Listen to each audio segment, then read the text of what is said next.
हाँ जी गाइस, क्या हाल है। तो आज का अपना एस ए 600। ओके, अब एस ए 600 कहता क्या है? एस ए 600 कहता है कि हमें यूज़ करना है work of another alter. Okay, अब देखो सुनो, तुम एक ऐसे एरिया में गए, ऐसे कंपनी में गए। ओके, तुमने ऑडिट करा। अब ड्यू टू एनी रीज़न, कोई भी हो सकता है, ये भी हो सकता है कि जो है तुम ऑडिट करने गए हो, तुम्हारे पास प्रोफेशनल कॉम्पिटेंसी नहीं है, मतलब वो कुछ टेक्निकल स्किल चाहिए उस पर, कुछ वो है ही नहीं, because we are commerce background, right. तो हमें किसी दूसरे एक ऑडिटर को बुलाना पड़ रहा है, ठीक है, जिसके पास ये स्किल है, राइट। तो वो चीज़ें वैलिड है, कोई दिक्कत नहीं है। अब एक बात बताऊँ तुमको मैं, अब मैं यूज़ कर रहा हूँ किसी और ऑडिटर का काम, तो भाई अल्टीमेटली रिपोर्ट किसने देनी? रिपोर्ट देनी मैंने। अब अगर रिपोर्ट मैं दूंगा तो अनदर ऑडिटर का ये काम कैसे करा, क्या नहीं करा, उसकी जिम्मेवारी मेरी है, ठीक है। तो देखो कैसे होगा, अब दिखा दो तुमको मैं। आई होप दिख रहा है, ठीक है। When auditor delegates work to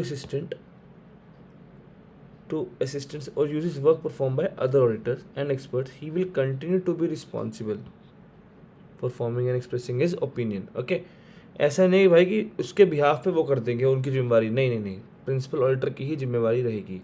However, he will be entitled to rely on work performed by others. Obviously उसको रिलाय करना पड़ेगा, दूसरों ने काम करा, provided he exercises adequate skill and care and is not aware of any reason to believe that he should not have so relied. मतलब या तो एक रीज़न टू बिलीव हो कि हाँ भाई इसके मैं काम, इस पर भरोसा कर सकता हूँ। अगर रीज़न नहीं तो भाई ढंग से एजुकेट स्किल लगा ले, रिव्यू कर ले, कब खत्म कर। Okay, it does not deal with those instances with two और more auditors are appointed as joint auditor. अब ऑब्वियसली बात है, देखो भाई जॉइंट ऑडिटर के लिए ऐसे 299 पढ़ के आए हम कि जहाँ पे इंडिविजुअल की रिस्पॉन्सिबिलिटी है, लेकिन यहाँ पे क्या बात हो रही है, यहाँ पे बात हो रही है, तो यहाँ पे वो कवर नहीं होगा, बेसिकली ये कह रहा है, ठीक है। Principal auditor will not be responsible in respect of work entrusted to other auditors except in service which should have aroused his suspicion about reliability of work performed by others. मैं तुम बताता हूँ बेसिकली क्या है भाई, दूसरे किसी ने काम करा, किसी और ऑडिटर ने काम करा, मैं यूज़ नहीं लिया, कोई और ऑडिटर आया, उसने काम किया उस पर, ठीक है। अगर मेरे को लगता है कि भाई बीइंग अ प्रिंसिपल ऑडिटर मैं रिस्पॉन्सिबल नहीं हूँ, अगर अलग ऑडिटर अपॉइंट हुआ है, ठीक है, मैं किसी का काम यूज़ कर रहा हूँ, right, then it different case, तो मेरे को अपने एडिक्वेट स्किल लगाने पड़ेंगे। सेकेंड थिंग इज़ कि भाई उसके काम की जिम्मेवारी मेरी नहीं आएगी फिर, अगर वो एज अ ऑडिटर अलग से हायर हुआ, अपॉइंट हुआ है तो। आगे बढ़ते हैं। नो, अब भाई acceptance as a principal auditor. अब भाई भैया मैं तो भैया प्रिंसिपल ऑडिटर बनने आया हूँ, मैं तो मेन ऑडिटर बनूँ, मैं साइन करके दूंगा भैया आपको। तो भाई एक्सेप्टेंस प्रिंसिपल ऑडिटर, अब एक्सेप्टेंस कैसे करनी है बताओ तुमको। Auditor would consider following before accepting his work as principal auditor. क्या? Materiality of portion of financial information which principal auditor audits. मतलब जो प्रिंसिपल ऑडिटर ऑडिट करता है वो उसका मटेरियलिटी कितना है, कितना मटेरियलिटी को कवर करके चल रहा है, ठीक है। दूसरा इन केस अगर दूसरे ऑडिटर ने काम थोड़ा ढीला पीला कर दिया जिसका यूज़ कर रहे हैं, तो वो मेरे यूजर्स के सिग्निफिकेंट डिसीजंस को इम्पैक्ट तो नहीं करेगा। That's it, okay. Then come principal auditors degree of knowledge regarding business of components. Principal auditor की कितनी, मतलब उसको कितना पता है उस कंपोनेंट्स के बारे में।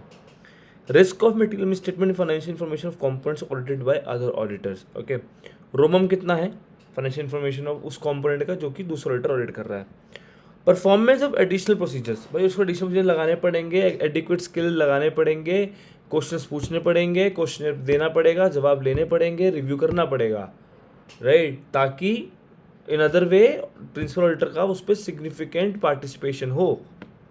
Okay, then principal auditors procedures. अब देखो लास्ट खत्म, फिर इसके बाद फिर रिपोर्टिंग, वो तो बेसिक है बहुत। देखो भाई प्रिंसिपल ऑडिटर सबसे पहले भाई बता दूँ तुमको मैं, सबसे पहले राइट है भाई विजिट और एग्जामिन करना बुक्स ऑफ अकाउंट्स में कॉम्पिटेंट। ओके, दूसरा प्रिंसिपल ऑडिटर को कंसीडर करनी पड़ती है क्या, professional competence of other auditor as well, उसको कंसीडर करनी पड़ती है वो चीज़।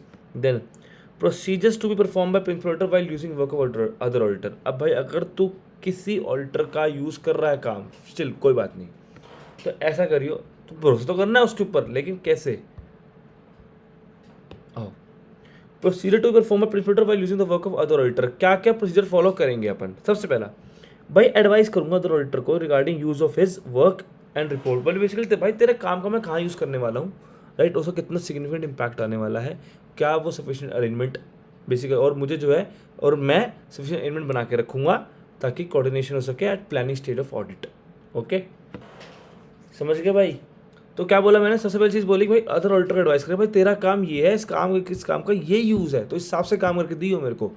फिर प्रिंसिपल ऑडिटर क्या करेगा? इन्फॉर्म करेगा क्या क्या क्या मैटर इन्फॉर्म करेगा उसको। सबसे पहला एरियाज जिनको स्पेशल कंसिडरेशन चाहिए।